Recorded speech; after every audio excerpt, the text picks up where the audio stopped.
Hello. Can you believe it's the last week of October, soon to be Halloween? I am going to talk today's video with a general news update. There are three news pieces I want to address. Number one, Biden rolling out protections for student loan borrowers. I think it's a little too late. I want to talk about the 300,000 student loan borrowers who got incorrect bills from their servicer, just in case you happen to be one of those 300,000 people.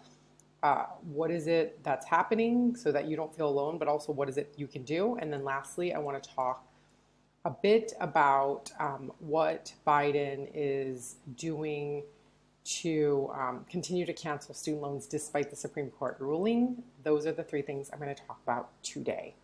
So I'm all about personal finance, specifically focusing on student loans because that is the expertise that is really missing in financial services, in my opinion. So that's what I'm all about, but I talk about other personal finance topics. So if you like that type of content, please like, please share, please subscribe. So Biden administration rolling out new consumer protections for student loan borrowers.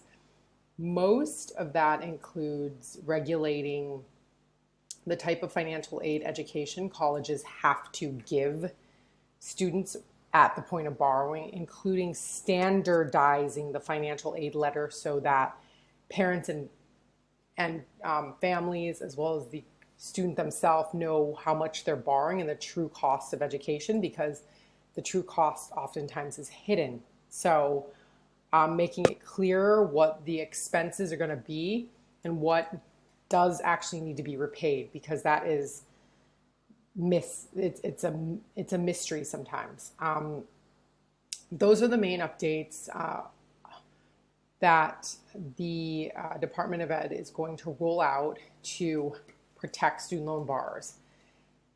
It is trying to address the root of the problem, which is people are taking out more debt than they understand they're taking out, but I don't think these protections go far enough, in my opinion. I think that mandating and figuring out how to make it so the cost of college doesn't keep on rising is probably going to help solve the root of the problem. And sometimes the more money the government gives out, then the more institutions can raise the prices, because they're like, well, you're going to get 6,000 of free money anyway, so then we'll make it 6,000, 8,000 higher, right? Whatever that is. So I think the bill doesn't go far enough to actually address the true problem, which is it's not only that a borrower doesn't understand how much they're borrowing, it is also that it's legal to lend them that money.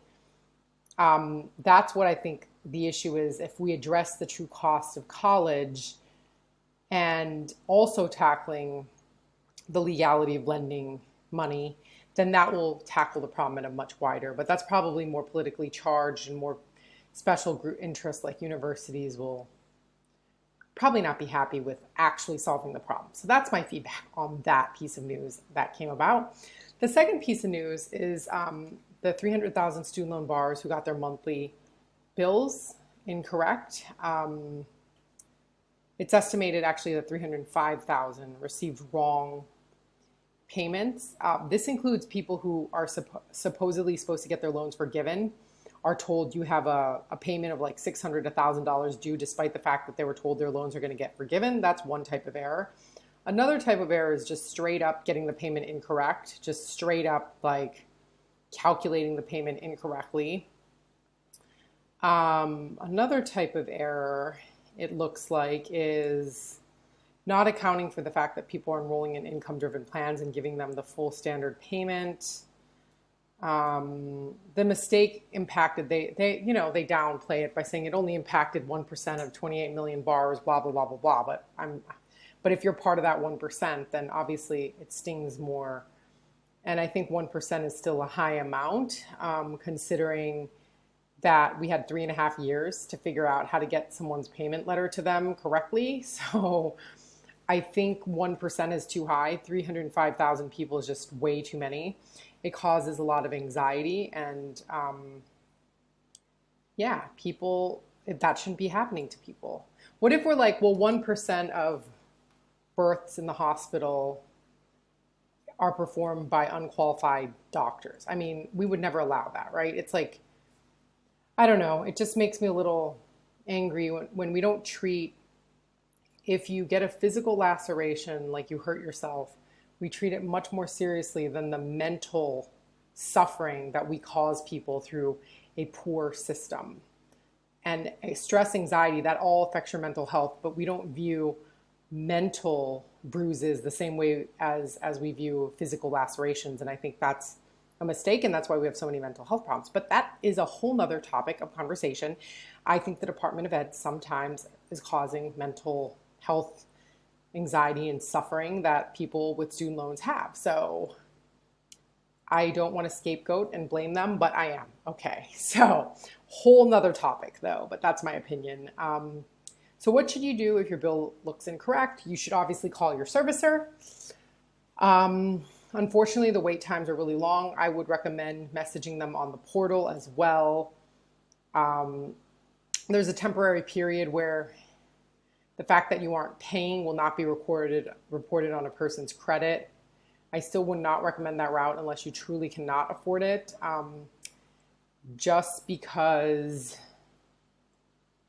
like a year is going to go without reporting it, it'll give them some time to fix it. If you really can't afford it, then missing payment may be the only viable option if you can't get through to your servicer ahead of the payment due date. Although paying even up to 15 days late would still count towards loan forgiveness. I just wanted to point that out. Okay, the third piece of news.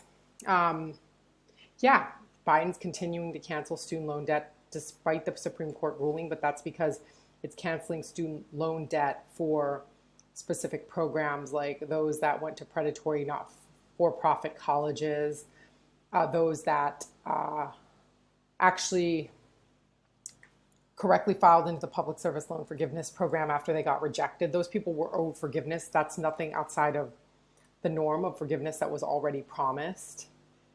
And just making sure to fix errors on prior mistakes the administration has done.